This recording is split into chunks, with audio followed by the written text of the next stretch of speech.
et on va pouvoir démarrer. Donc, comme je l'ai dit, donc le sujet de ce webinaire, c'est les nouveautés Revit 2026 pour la structure. Donc, on va vous montrer une dizaine de nouveautés avec des démonstrations, des vidéos que j'ai préenregistrées sur l'interface Revit 2026 en français. Et il y aura aussi des PPT, des diapositives pour expliquer ces nouveautés. Donc, ça sera un enchaînement de démonstrations entre vidéos préenregistrées et diapositives.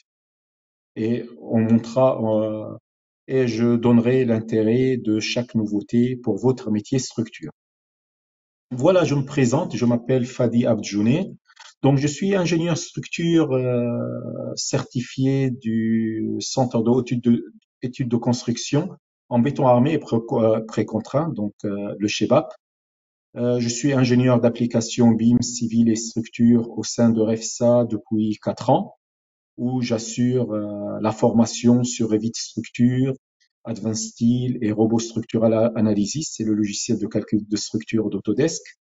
Et je suis certifié professionnel en structure pour le produit Revit que je vais présenter les nouveautés durant ce webinaire. Donc, la société pour laquelle je travaille, qui est REFSA, c'est un partenaire Gold, c'est-à-dire partenaire en or. Il y a Gold, il y a des degrés de partenariat. Donc, Gold, c'est un bon niveau de partenariat. Donc, c'est un partenariat depuis une trentaine d'années avec Autodesk.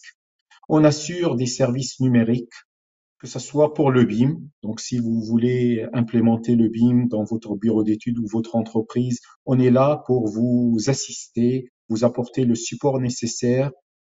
On assure un service de formation. Donc, moi, je fais partie de plusieurs formateurs. Il y a des formateurs en structure, en architecture, en MEP, en infrastructure. Donc, on est plusieurs à former sur les différents produits métiers. On assure aussi la sous-traitance pour tout ce qui est BIM et on assure aussi la virtualisation. Donc, si vous avez besoin de virtualiser vos machines, n'hésitez pas à vous approcher de nous. On sera ravis de répondre à votre demande.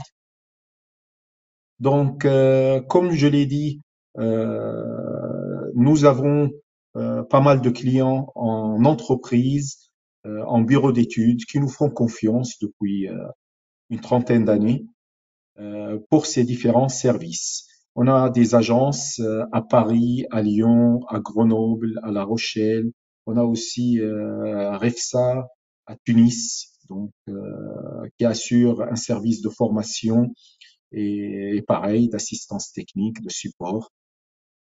Et l'historique de la société, elle a démarré en 88 en qualité de bureau d'études en mécanique, puis elle a évolué vers la création de REFSA en 96. C'était un partenaire des bureaux d'études des entreprises pour la digitalisation, pour la production de CAO, dessins assistés par ordinateur. Et depuis plus d'une dizaine d'années, on a ajouté le BIM dans nos services parce que ça représente un atout majeur pour les entreprises et il y a une demande croissante pour le BIM. Donc, ça prend de plus en plus d'importance dans les projets. Par exemple, le Grand Paris, c'était fait avec la démarche BIM. Il y a aussi des EPR et j'en passe. Donc, vu cette demande croissante, on s'est adapté à cette demande-là pour répondre au mieux en formation, en assistance technique pour tout ce qui est BIM, tout en assurant en parallèle notre service aussi de formation pour tout ce qui est dessin assisté par ordinateur, par exemple sur AutoCAD, un produit que je pense une grande partie qui parmi vous le connaissent. Donc, je rappelle, l'objectif du webinaire, c'est faire le tour des nouveautés de la discipline structure pour le logiciel version 2026 qui est sorti en avril, donc il y a 2 mois. Donc, on fera le tour de ces nouveautés. Le logiciel Revit, je rappelle, il fait partie d'un package qui s'appelle AEC. Donc, la collection AEC, c'est la collection pour les architectes, les ingénieurs et la construction. Et parmi ces produits-là, il y a des logiciels qui se démarquent pour la structure, à savoir, il y a déjà Revit, mais il y a bien entendu AutoCAD pour faire vos dessins, vos plans. Il y a le logiciel Robot Structural Analysis, il permet de faire les calculs de structure. Il y a bien évidemment le logiciel Advanced Steel qui permet de faire les plans de fabrication de la charpente métallique. Et je finis aussi par un produit qui est le cloud, le service Docs, qui est inclus dans la collection AEC, et ça permet par exemple de stocker vos maquettes sur le cloud d'Autodesk. Donc, on va commencer par présenter les nouveautés une par une. Donc, il y a des nouveautés qui concernent le ferraillage, d'autres qui concernent le modèle analytique, les combinaisons de charges. Donc, on va commencer, et d'autres qui concernent les assemblages et la partie charpente métallique. Donc, on va commencer d'abord par le ferraillage. Donc, la première fonctionnalité qui a été ajoutée pour Revit 2026 concernant le ferraillage, c'est le coudage paramétrique des armatures. Donc, ça permet de modéliser plus facilement les armatures coudées vu que maintenant on a une propriété qui a été ajoutée à l'interface pour ajouter un coude. Donc, on n'a plus besoin de le dessiner, ça s'ajoute automatiquement avec les différents paramètres qui permettent de le modifier. Donc, ces paramètres-là, vous allez les trouver dans les propriétés de type du coude. Je vous fais une démonstration. Concrètement, là, j'avais modélisé deux poteaux avec un ferraillage en haut pour le poteau en haut et un ferraillage en bas. On voit les armatures du poteau supérieur qui descendent et qui rentrent dans le poteau inférieur. Et supposons que je veux ajouter un coudage paramétrique pour les armatures du haut. Donc là, je vais les sélectionner. Une fois que je les sélectionne, j'ai dans la propriété fin de barre pour 2026, on a ajouté la propriété coude. Donc, je peux ajouter le coude, spécifier quel type de coude, parce que c'est un coude paramétrique. J'avais paramétré le coude manivelle 2. Je mets la rotation pour orienter le coude et le résultat, c'est que j'ai en quelques clics un coudage paramétrique direct qui me permet d'avoir un gain de temps et de précision pour ferrailler mes armatures sous Revit. Donc ça, c'est la première nouveauté pour Revit 2026. La deuxième nouveauté, c'est pour les treillis soudés. Maintenant, on peut contrôler la position des fils des panneaux de treillis. Est-ce qu'ils seront du côté de l'enrobage ou pas? Donc là, par exemple, la position de ces fils-là, on les voit en bas et on peut les inverser de cette façon-là. Concrètement, si je veux le faire sous Revit, je lance la démonstration. Je sélectionne mon treillis soudé. Donc là, je viens de le sélectionner. Et dans les propriétés, j'ai une propriété fil d'enrobage. Et si je veux inverser, je sélectionne direction mineure, j'applique la modification et là, je vois qu'il a bien inversé la direction du treillis. Donc ça, c'est la deuxième nouveauté concernant les armatures. La troisième nouveauté, c'est l'affichage du début et la fin de la barre. Elle est assez intéressante parce que dans les propriétés des barres, quand on les sélectionnait, il y avait toujours une propriété pour le début de la barre et une propriété pour la fin de la barre. Mais on ne savait pas euh, où est le début de la barre, où est la fin de la barre. C'était pas indiqué dans l'espace de modélisation. Moi, ce que je faisais, c'est que je modifiais le débit et je vois si ça correspond à ce que je veux. Si c'est pas là, je fais la modification dans la propriété fin de barre. Maintenant, grâce à l'ajout de ces flèches que vous voyez là, cette flèche-là et cette flèche-là, quand on sélectionne une barre sur Revit 2026, la flèche qui se dirige vers la barre, c'est pour indiquer que c'est là le début de la barre, et la flèche qui sort de la barre, on voit bien c'est dans la direction sortante, et ben c'est la fin de la barre. Donc grâce à ce moyen-là, là je vous fais une démonstration pour cette nouveauté-là, je peux savoir les débuts et la fin de la barre. Par exemple, je sélectionne cette barre-là, je vois en haut que cette flèche-là, ça c'est le début de la barre, et si je veux, je regarde la flèche en bas, et ça indique la fin de la barre. Donc je sais où sont les débuts et la fin dès le début. Et là, j'ai les propriétés début de la barre, fin de la barre, où je peux ajouter un traitement. Maintenant, supposons que je veux ajouter un traitement et que je veux inverser les débuts et la fin de la barre. C'est rendu possible avec Revit 2026, c'est-à-dire on peut inverser la direction de l'armature. Et pour cela, Revit 2026, il a ajouté une propriété que je vais vous montrer lors de la démonstration qui permet d'inverser. Par exemple, là, on voit bien que le début de la barre, on voit bien que c'est là et la fin de la barre, il est là. Eh bien, je peux l'inverser grâce à cette propriété-là. Et vous voyez que là, ça c'est inversé. Et on passe de cette configuration-là à cette configuration-là, où on a inversé le début et la fin.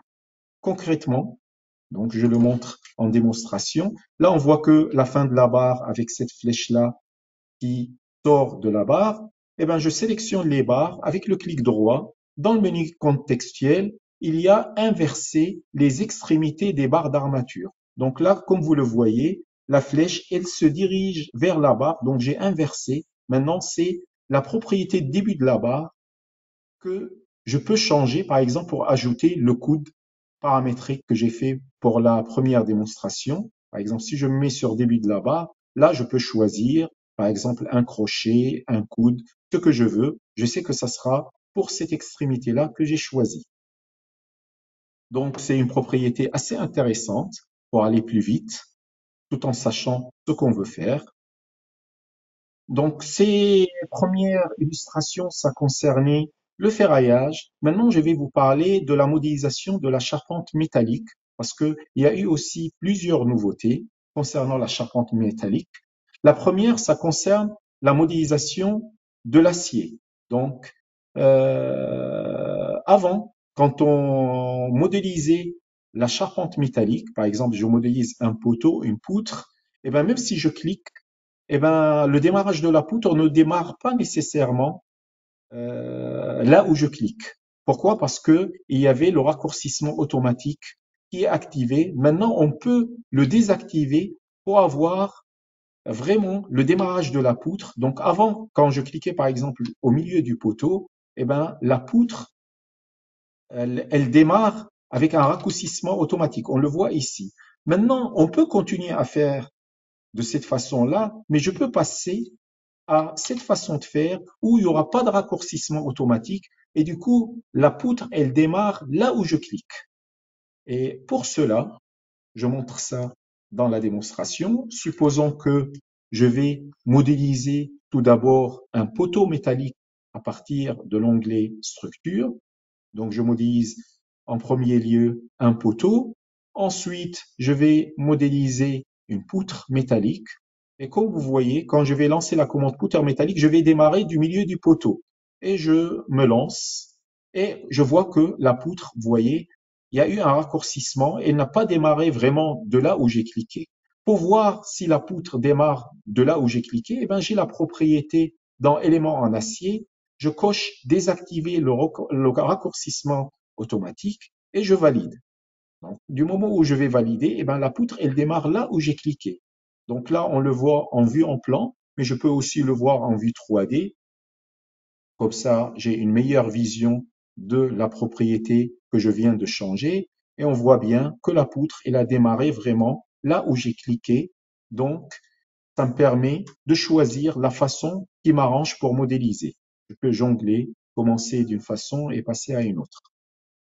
Voilà pour la première nouveauté concernant la modélisation de la charpente métallique. Une autre nouveauté aussi assez intéressante pour la charpente métallique, c'est qu'on a ajouté dans les propriétés d'occurrence des paramètres pour l'acier, à savoir le poids exact. Donc, avant, on voyait le poids, mais le poids ne tenait pas en compte, par exemple, euh, des ouvertures. Si je crée, par exemple, une ouverture dans ma poutre, eh ben, le poids exact, là, on voit bien qu'il est différent du poids. Donc, on a ajouté le poids exact qui génère le poids exact en tenant compte les coupes, les grugeages, etc. Et on a ajouté aussi une propriété qui s'appelle zone de peinture, donc qui permet de donner la surface de peinture. Donc, je vais montrer ça dans cette démonstration-là. Par exemple, là, je sélectionne la poutre et dès que je la sélectionne, je vois dans les propriétés d'occurrence que le poids 118 kg, le poids exact 118 kg, vu que je n'ai pas créer de percement dans ma poutre. Et supposons que je vais créer une petite réservation par face. Dans cette poutre, je choisis la face verticale et je dessine une réservation rectangulaire. Donc, dès que je vais la dessiner, je valide cette réservation-là. Et maintenant, quand je sélectionne la poutre, je vois que le poids, c'est 118, mais le poids exact, c'est 116,96. Donc, il y a 1 kilo de moins qui a été enlevé et c'est dû à la réservation que je viens de créer. Donc, je peux avoir le poids exact et ça me permet d'avoir un meilleur chiffrage lorsque je vais faire le quantitatif. Autre propriété aussi, c'est que sous Revit, on peut utiliser les assemblages automatiques, mais on a aussi la possibilité de créer des assemblages personnalisés.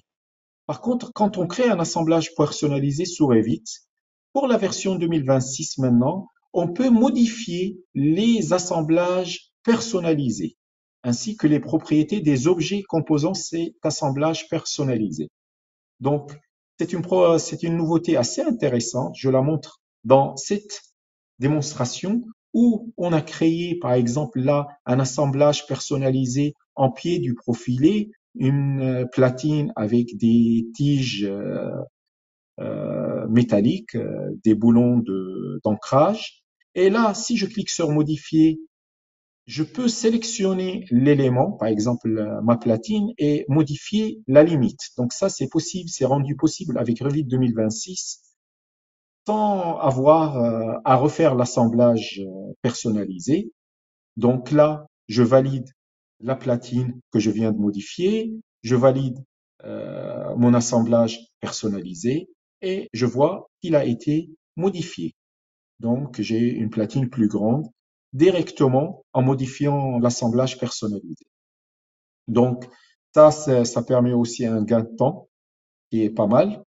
Autre chose qui a été ajoutée pour la charpente métal, c'est que maintenant, le matériau par défaut, si on a défini un matériau par défaut significatif, il sera ce matériau par défaut significatif pour les prochains éléments concrets, que ce soit des plaques ou autres.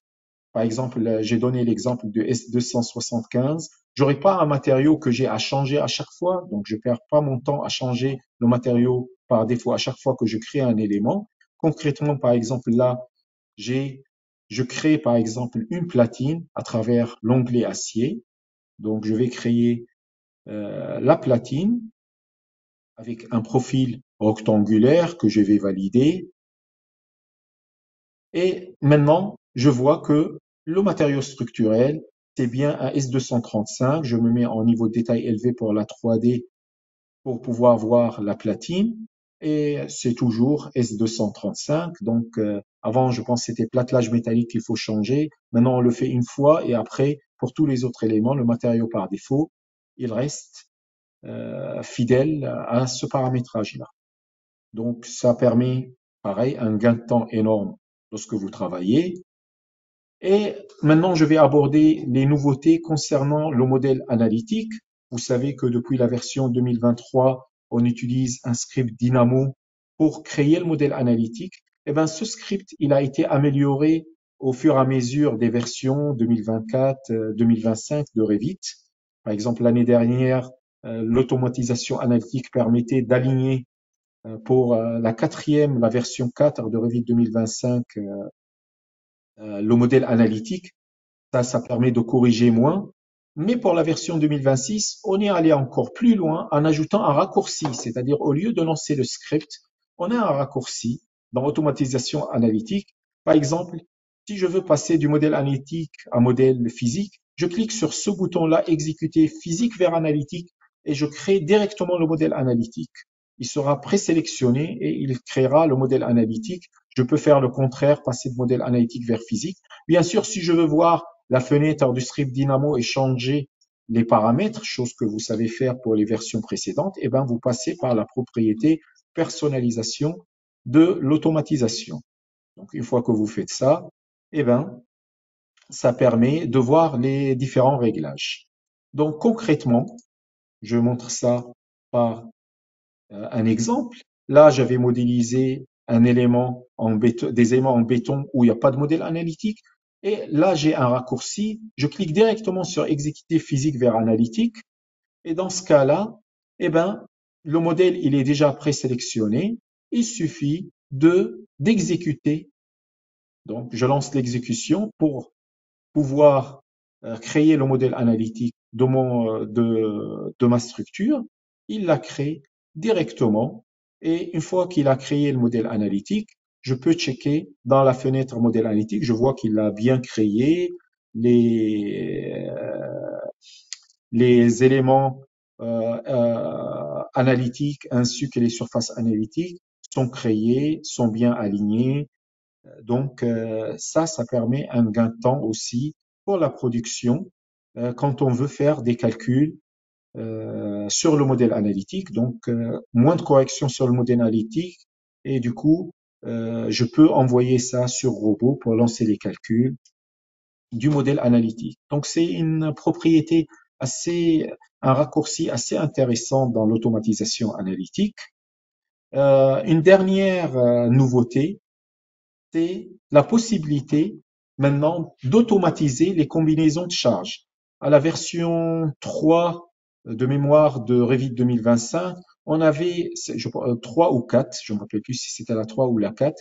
Revit, il avait changé l'interface, une interface plus jolie et plus facile à utiliser des cas de charge et des combinaisons de charges. Donc ça a été amélioré l'année dernière.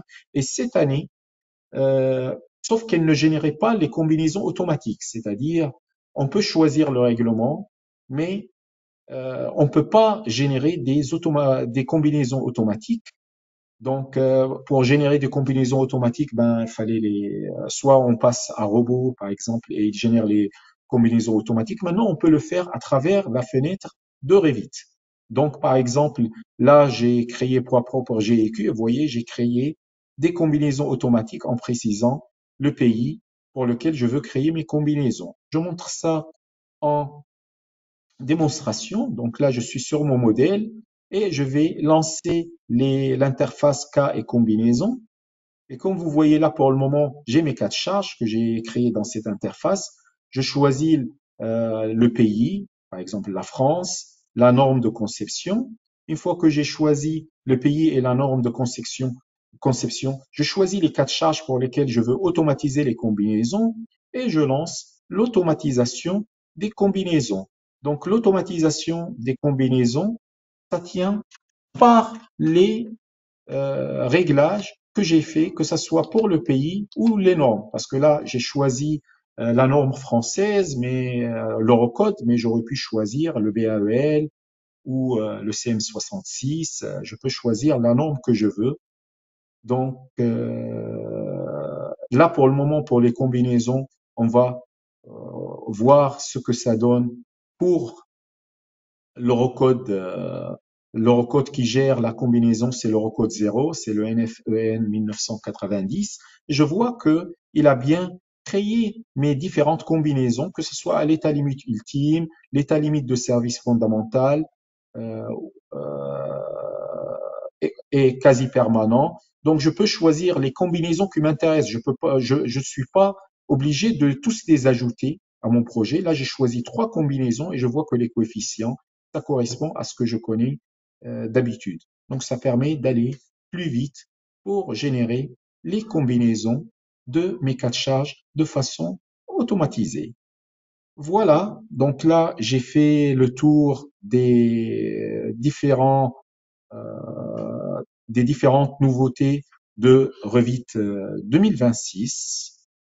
Je vous remercie déjà d'avoir suivi les nouveautés et je vous invite, vous avez un espace chaté sur GoToMeeting, là où vous êtes connecté, pour pouvoir écrire vos questions que je vais lire et répondre une par une. Donc, je vous laisse un peu de temps pour pouvoir poser vos questions à travers le chat. Bien sûr, il y a un sondage qui va se lancer là, en attendant que vous écrivez les questions sur lesquelles vous pouvez répondre aussi. Donc, le sondage, c'est comptez-vous utiliser ces nouveautés dans vos futures conceptions? N'hésitez pas de nous dire si ces nouveautés pour voir si ces nouveautés vous intéressent ou pas. Voilà. Donc, je laisse le temps un peu pour que vous réfléchissiez aux questions que vous voulez poser. Et en même temps, pour ceux qui veulent répondre au sondage, je laisse le temps aussi pour la réponse aux questions des sondages.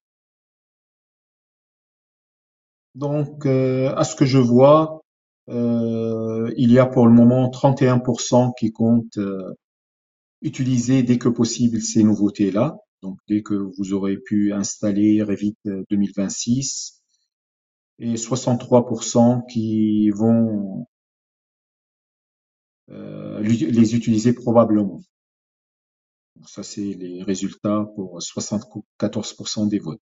Ça évolue, voilà, ça s'est stabilisé. Donc, merci d'avoir répondu à ce sondage-là. Et n'hésitez pas, bien sûr, d'écrire vos questions. Je vais afficher, j'ai déjà une première. Donc, question de Robin. Il est mieux d'effectuer les combinaisons sur robot ou sur Revit? Quelle est la différence? Ben moi, j'ai pas vu vraiment de différence. C'est-à-dire, avant, je préférais les utiliser robots parce que je parle pour les combinaisons automatiques. Donc les combinaisons automatiques, je préférais les utiliser parce que j'avais pas de combinaison automatique sous Revit. Donc je préférais travailler sur robot, ça paraît plus facile. Mais c'est vrai que là, avec cette fenêtre-là, à mon avis, c'est les deux façons se valent. À vous de voir si vous êtes plus à l'aise à faire les combinaisons sur robot ou sur Revit. Question de Youssef. Est-ce que Refsa prévoit de faire un module de formation spécifique pour le ferraillage? Un module de formation.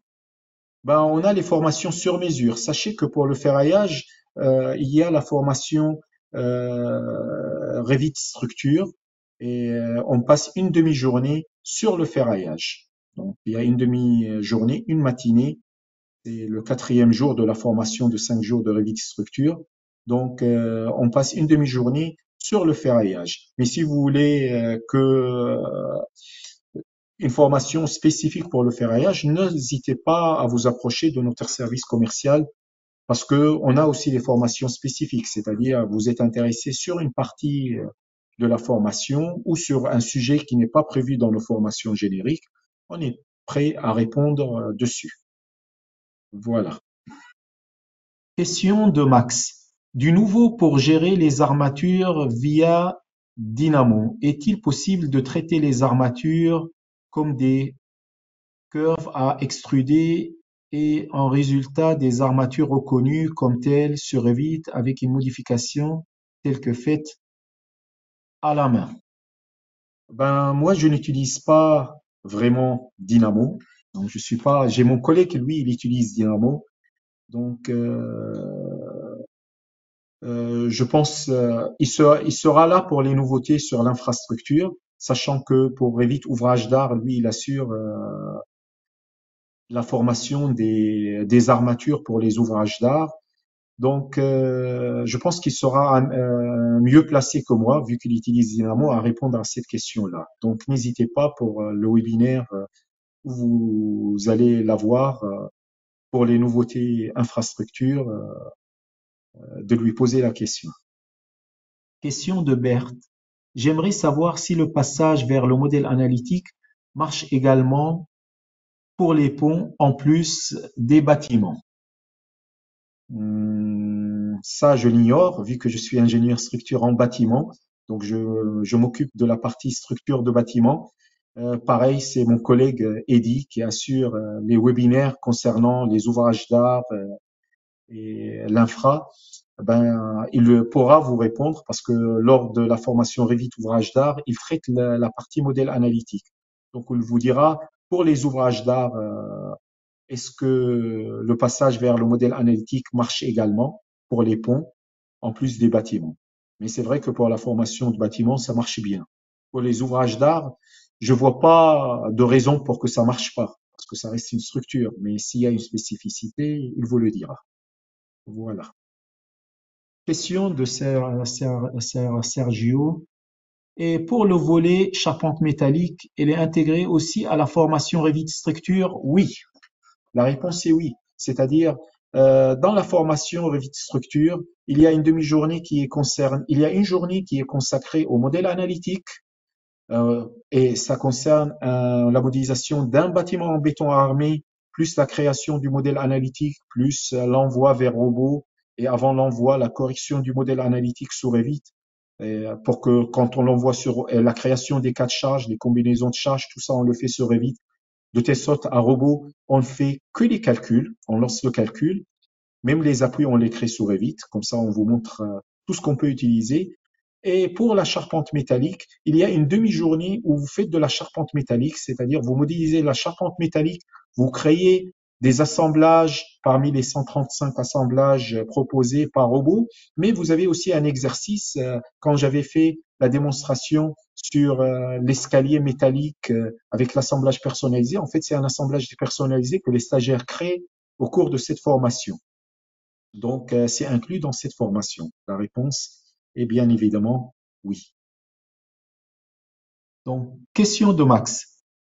Du nouveau pour les structures d'escalier, je trouve ça toujours aussi fastidieux en charpente métallique dès qu'on le veut ajouter des contreventements et traverses. Entarimont. Oui, je suis absolument d'accord. Malheureusement, c'est les escaliers sous Revit, c'est l'un des points faibles de Revit. C'est vraiment un point très faible de Revit. Si vous voulez faire des escaliers métalliques, moi je vous invite de les faire sur Advanced Steel.